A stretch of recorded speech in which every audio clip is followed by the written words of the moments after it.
All right, welcome back. The goal of this video, by the time we're done, or by the time I get to the end, is to have, well, quite a few things running on the WarDragon, but that's not to say that you couldn't run this on your own or set it up on your own on Dragon OS Focal X on another computer. I'm just trying to have the WarDragon out of the box, run a lot of things, a lot of Dockers in this case. Usually I kind of stay away from Dockers, but for this, I've tried to take several different Dockers, have a GUI that's not actually finished yet, and run it all. And the reason why I kind of went down this rabbit hole of all these different decoders and aircraft related information was actually, interestingly enough, to set it up for, and this is kind of new to me, but there's a few sites out there that are taking in aircraft information and then trying to set up like some sort of like cryptocurrency. And so I'm not going to focus on that here, but everything that I show in this video, should you choose to use one of those services, and I'll touch on at least one of them when I get down into the weeds here on how to set things up. But that's something you can choose to do. But if you want to just get aircraft information into one central location, this is the video for you. So the four things, or at least the four aircraft related pieces of information I'm going to pull in this video, is your traditional ADSB on 1090 megahertz, and something that's kind of unique to the United States as far as I know now is this ADSB UAT, which is 978 megahertz. ACARS, your aircraft communications address and reporting system, in the VHF range, and then VDL2, your VHF digital link mode, which is has a higher transmission rate than the on the air to ground link than your traditional VHF ACARS. So to do this, you're going to need multiple SDRs. So I have chose to grab my KrakenSDR, which actually has five RTLSDRs essentially inside of it, and I'm using four out of the five. I just have them hooked up to just normal antennas, nothing special. Four individual antennas. I know there's a much better setup that you could do, much more efficient, but just for the sake of this video, I'm going to use four of them. To get started, though, we're going to need a couple different things. If you're not using the WarDragon, you're going to have to clone down this repository, which has multiple Dockers in it that I've pulled from this Docker READSB protobuf, dump 978, Docker ACARS hub, and then Docker dump VDL2. Now the Docker for ACARS hub actually has, I think it's like actually three Dockers in there will run. I just left it all combined, but ACARS hub, ACARS router, and then ACARS deck. And I'll show you what I mean here in a second. But I already have this repository cloned down into the WarDragon. And if you're not comfortable with using Nano, you could use, let's see, you could use sudo gedit, because we're in a directory that is owned by root. And I was messing with these earlier. We can see here. So if you choose, if you've not already looked at them, you're going to have to go to other location, user, source,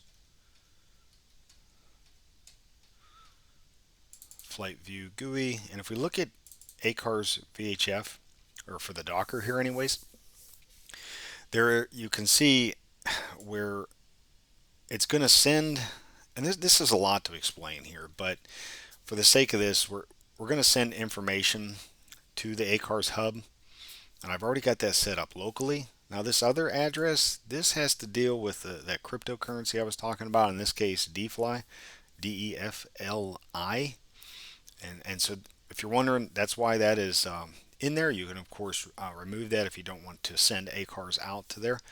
Also, we're going to send information, this VDL2, we're going to activate this. I've actually already done that, and I'll show what I mean here in a second. A couple other important things to note. I have the Dockers set up to where they will restart unless stopped. You can change that to always. So what that means is if we start up these Dockers and everything's looking good, uh, you should be able to, if that's what you wanted to use the WarDragon for, reboot the system and the Dockers should come back up and be running. Let's see. You're going to need some serial numbers for your RTLSDRs. I guess I should show that real quick here. Like I said, I have the KrakenSDR plugged in. And don't get the left side confused with the serial number on the right side. So the left side is like the device ID, like 01234, serial number on the right. What's kind of interesting, I would have thought that the 1000 would start on 0.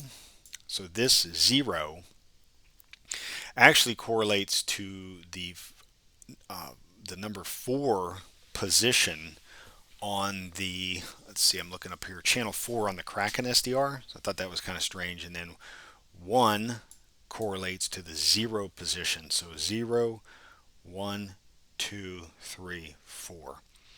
So I checked that with antennas. Just check it on yours. If you have an RTL SDR or you have multiple single RTL SDRs, you may find that the serial numbers are the same. In that case, if you want to use serial numbers in your Docker configuration files, you're going to have to do a little research. There's a few steps you can take to reprogram that EEPROM or that serial number of the RTL SDR, and you can make them unique. So just keep that in mind. Or you could, well, it's probably best to go with a serial number. So anyways, I've configured mine here. I've started on 1000 in my ACARS VHF. I've put frequencies in for my area. This feed ID, I have that filled in because that is sending my essentially that identifier along with the ACARS that I'm sending out. Again, for the purposes of testing this crypto currency thing that I'm testing out. Let's see, we come down to ACARS hub. You don't need to change anything here. I already have these configured for a Docker setup. Let's see, you can, feel free to change the time zone if needed, and then of course the lat and long. This is just very generic. This is not my location. It is just generic near the Atlanta area. Let me see what else. That should be it in here that you really need to focus on and change to your setup. Oop.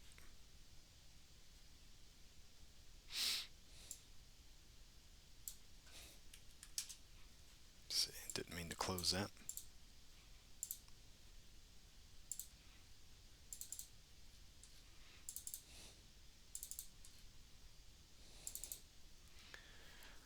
This MongoDB, you don't need to edit anything there. That is there when you want to run and send ADSB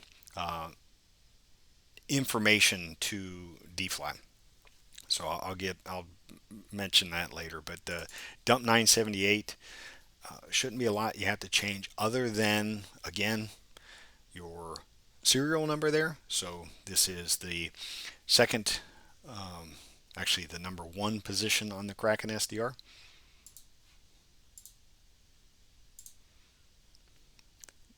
Dump VDL2. I, again, change the serial number, change the frequencies for your area, maybe Europe or wherever you may be. READSB, again, you got your time zone, your lat and long, your serial number. So I've moved on to number 2 position on the Kraken SDR. Shouldn't be really much else you need to change there. Now let's look at TAR1090. Nope, just lat and long. Okay. Let's see. I feel like I've missed one here.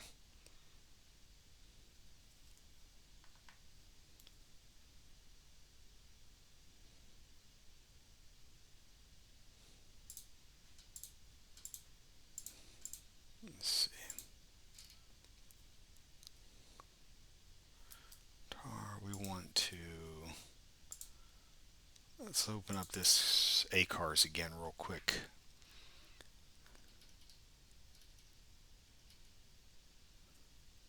Aha. So on the GitHub page, you'll see I've made notes on here. So if you first download it, you would have needed to uncomment this line, which I did. You've seen in my configuration. That's important for when you want to use or have VDL2. Also, you change enable VDLM to external. I've already done that. And I think that's all we need to change. I'll take one more look at dump VDL2. ACARS router, that will already be set. So you should be set up. Sorry to jump around. You should be set up to send everything into TAR1090 as well as your ACARS hub for your ACARS messages. VDL2 ACARS hub will mix the information from TAR1090 and the ACARS messages, so you can see which aircraft is sending ACARS messages, and that'll make more sense here in a second. All right. Okay, one other thing that, and you may need to look into making this, into ways of making this permanent, but I'm going to jump to root. So sudo su, and I saw this earlier, but we need to either zero out or raise the USBFS memory. Otherwise, you're not going to, I wasn't able to get all 4 RTLSDRs running. I am running a powered hub, but that's kind of a separate thing. I echoed in 0 to kind of just eliminate the max setting there, but what you may want to do, and I've not tried for this video yet, is this recommendation where you can set right in your grub. So if you go to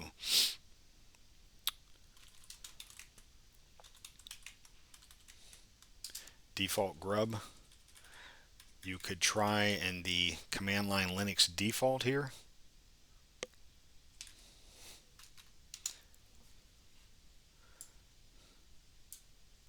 And that no mode set is not going to be there, by the way. That was just that's just there for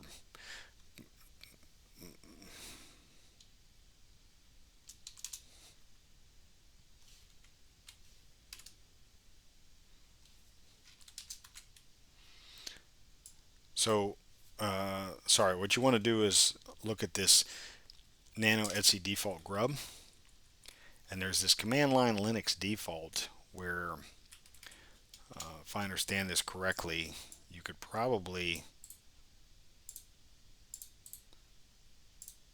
put this in and you could just raise it, or I'm just going to try and set it to 0 for now, and then sudo update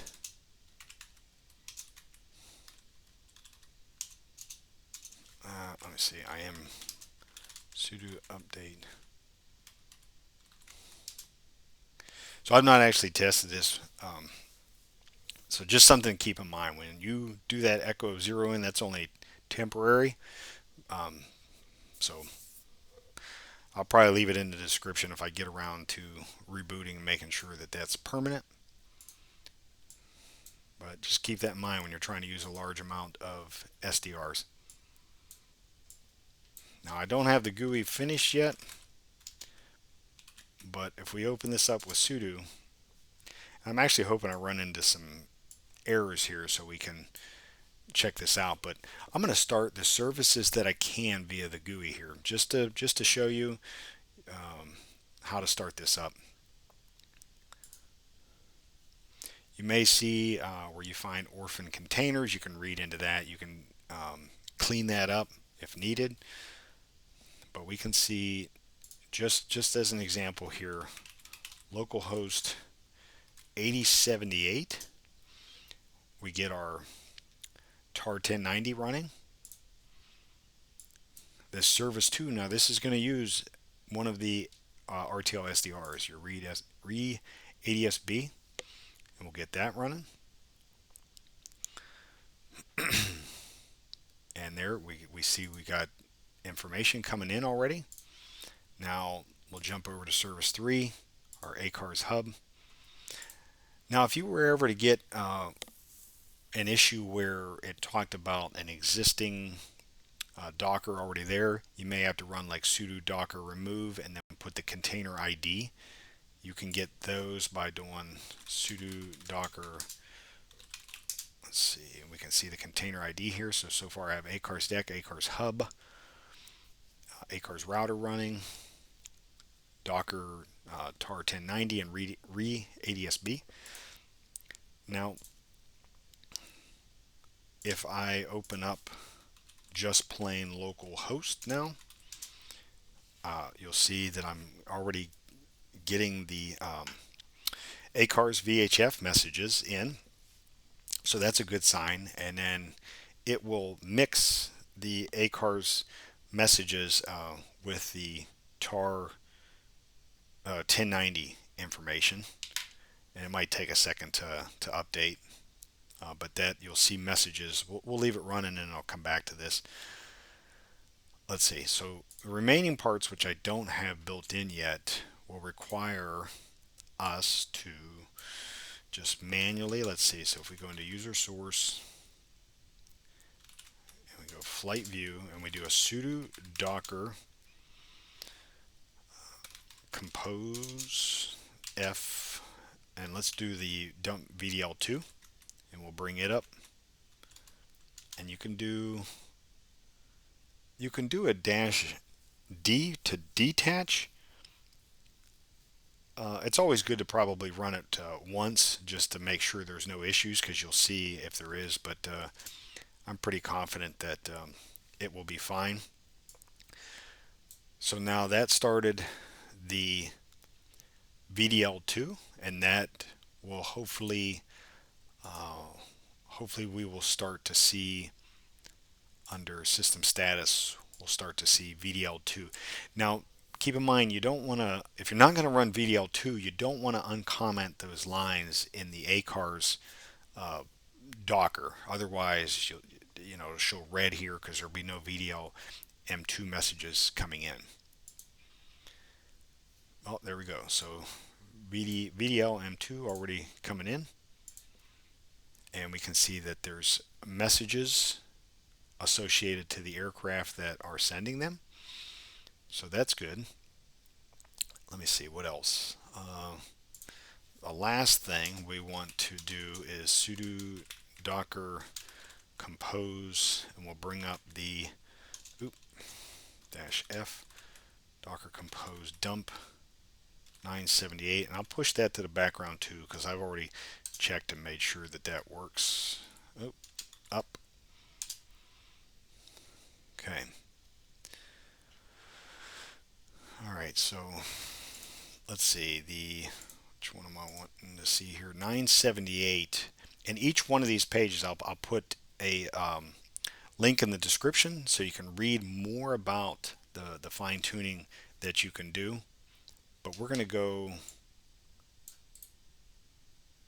Another thing is you actually need another. I'll show you what I mean here. You need, so if you do local host,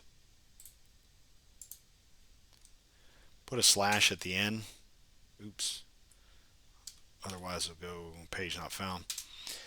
And so now we can see on the SkyAware, this will have our 978 megahertz ADSB UAT.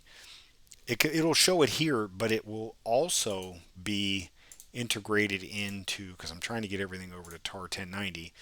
If there was one that comes up, you should be able to see it here. So I guess, unless I'm missing something, you only should have to probably jump between TAR 1090 and this ACARS hub. And maybe there's something I'm missing here. I'm still learning. But between these two, you should see all the information. Yeah. Okay. So you can close out this GUI. Things should still stay running. And if you do that, keep in mind, and you don't stop these, when you reboot, it's going to come back up where everything is still running. Hopefully that USB memory thing that I did would take effect and everything would come back up and be running, ideally. I was going to try and wait just a second and see. I know this all works. I did check. It's just not often that you get the UAT info. Let's see.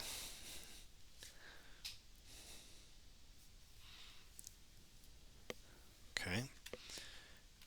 And if you just want to, you can do sudo docker ps like I said, and we can see all of our Dockers are running.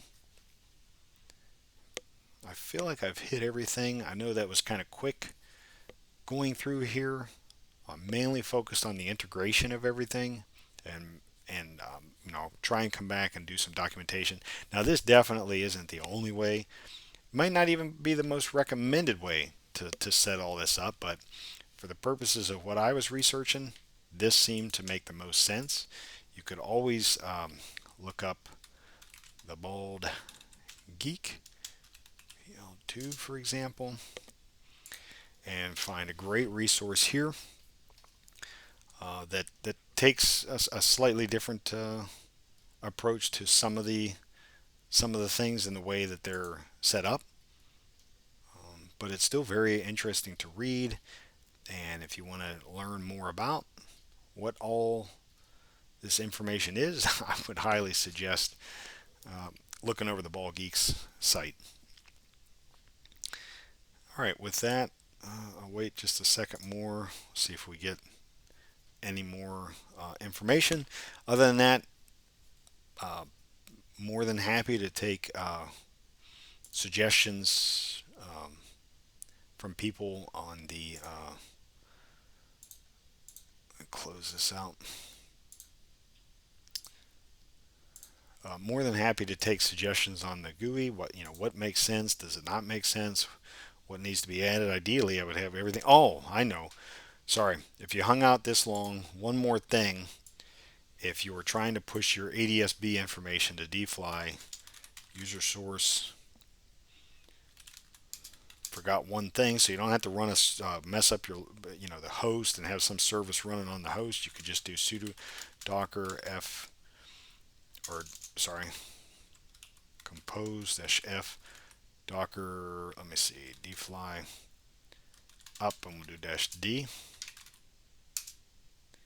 and that will run that in the background, and we'll be looking at specifically, I think it's data. Might be messing this up.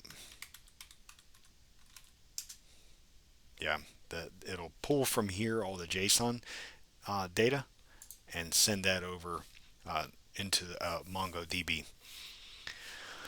All right. Okay. Well, hopefully that helps somebody out, and I'll come back to this if I make improvements.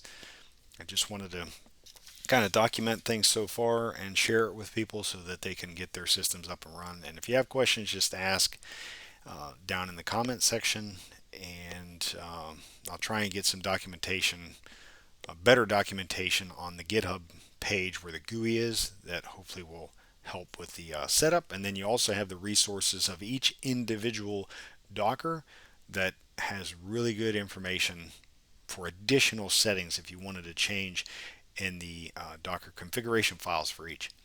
All right, thanks.